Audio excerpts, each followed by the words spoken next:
Good morning, everyone. You're watching Barnstable this morning. This morning, I am joined by Phil Kyle. Phil is the head naturalist for the Barnstable Harbor Eco Tours. Thank you so much for stopping by. Welcome, yes. We have a lot to talk about. I'm really excited about this interview today because we're going to be talking about Sandy Neck. Love Sandy. Who doesn't love Sandy Neck? It's special. Special place. Talk to me a little bit about it if you can. I know you have a wealth of knowledge about Sandy Neck. First, I want to talk a little bit about the formation of the island. Well, most people don't have a clue. Most people, which is great. It's fine for me. I like a relatively a thirst for knowledge audience, but people that don't know all the details. And so what I do is I try to keep it simple. And of course, when I taught at Barnstable High School, I talked about the geological formation of Cape Cod by glaciers, and of course, that for sophomores in biology, that was a yawner. So at least what I do is I summarized all that stuff into 5 minutes, and using props and pieces of cardboard that look like glaciers, I talk about the formation of Sandy Neck. And apparently that happened way back, about 4,000 years ago is when Sandy Neck was formed. At the same time, the Egyptians were building the pyramids, which is one of those things that most people don't understand, that Sandy Neck was being formed. Some geological process was going on at the same time as somebody else was. You just think of all geological processes occurring way before human beings.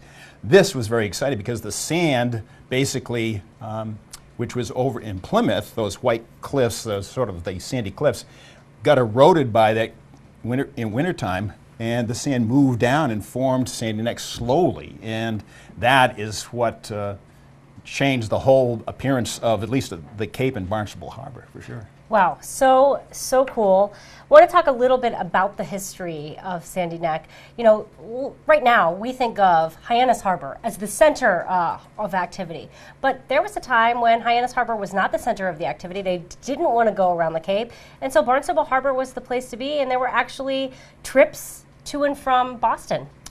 Right. I think it's hard for most people, and again, I love this part, is that most people assume that because Hyannis exists as the hub right now, is that is the center of the universe on Cape Cod.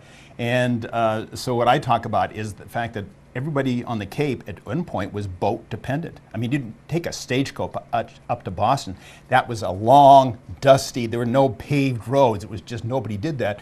And so basically, you got back and forth to Boston, you would take a boat. It could be a small boat, a schooner, a sloop or something, and you go back and forth. Eventually were clipper ships that came into Barnstable Harbor, and that was the main way. Anything that got shipped from Boston came into Barnstable Harbor, and then they had what is called Barrel Hill, and they had a flagpole at the top of Barrel Hill. They'd hoist up the flagpole, and that meant the ship was in from Boston, and they would send their carriages, stagecoaches, whatever, carts, to take all the produce off those boats and take them over to Hyannis.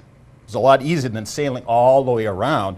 And they go from Hyannis, from that port, down to New York, down to Philadelphia. And there was a whole thing about that connection between Boston and Barnstable, which you don't think about today. Yeah, really, you don't. And it's so funny, too, thinking about industry in and around Sandy Neck.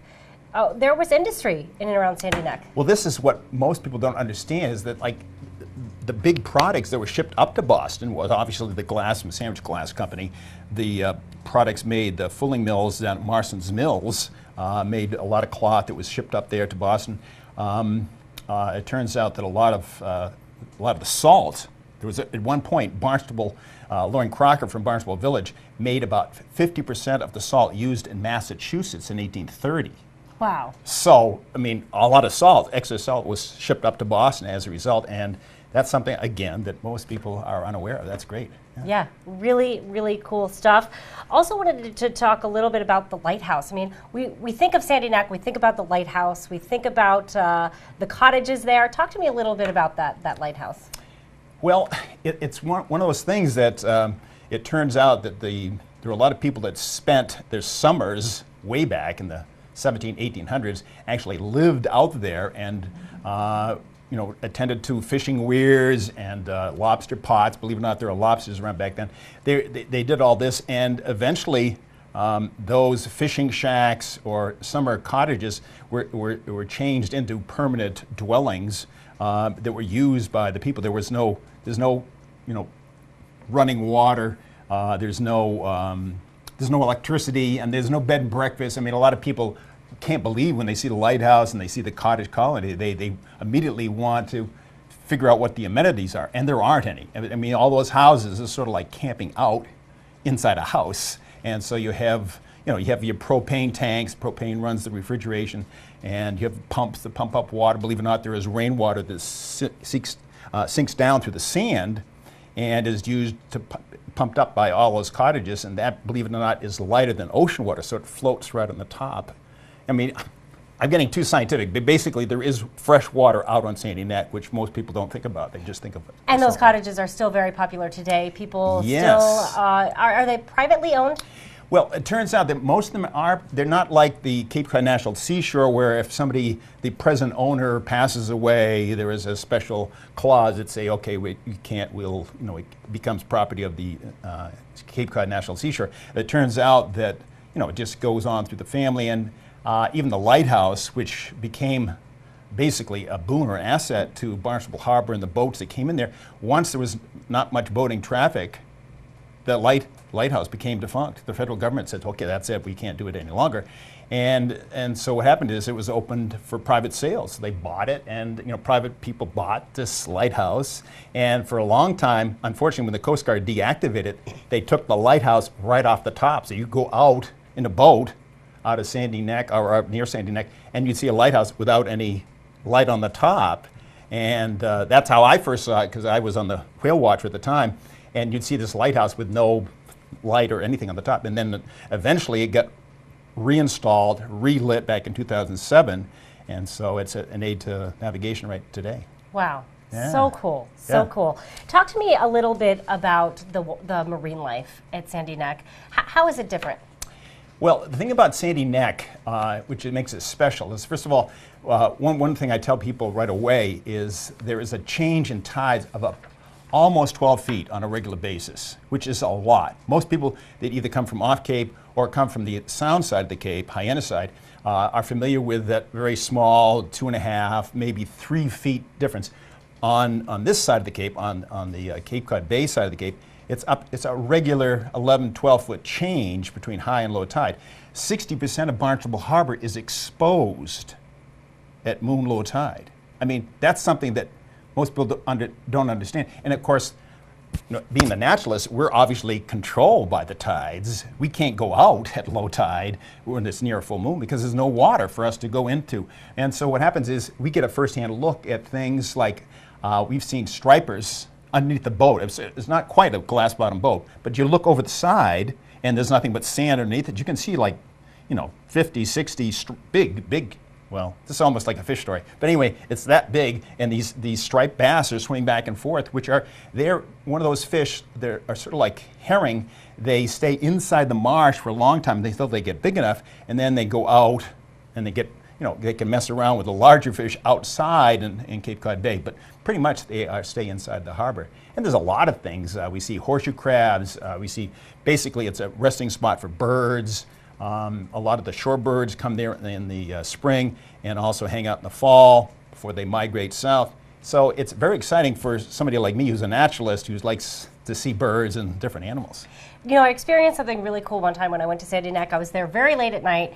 We had a fire going. We were walking out, dipping our feet in the water, and we saw what I think was bioluminescence. Can you talk to me a little bit about that? That really was possible, shocking. Yeah. When I did the overnights for the Cape Cod Museum of Natural History down on South Monomoy off Chatham, there are little things, dinoflagellates and diatoms that actually, believe it or not, one of the things they do is they glow when they're disturbed. And so that's what that's why when I was stepping on the sand, they were lighting up. Bioluminescence is all about. And I've heard that before, that people would go out on Sandy Neck and walk near the water. They don't have to be in the water, but just the sand near the water was close enough where all those little diatoms, dinoflagellates would light up. And you could see it if it was relatively dark. Yeah. But of course, today it's hard to get someplace where you don't have a lot of ambient light, even at night. And seeing that bioluminescence, you have to be in a place that's pretty dark already, which we could do on Monomoy, and I've heard about on Sandy Neck. Yeah, really cool. It was a really cool experience. One thing, too, we didn't get to talk about, there's some rum running that went on.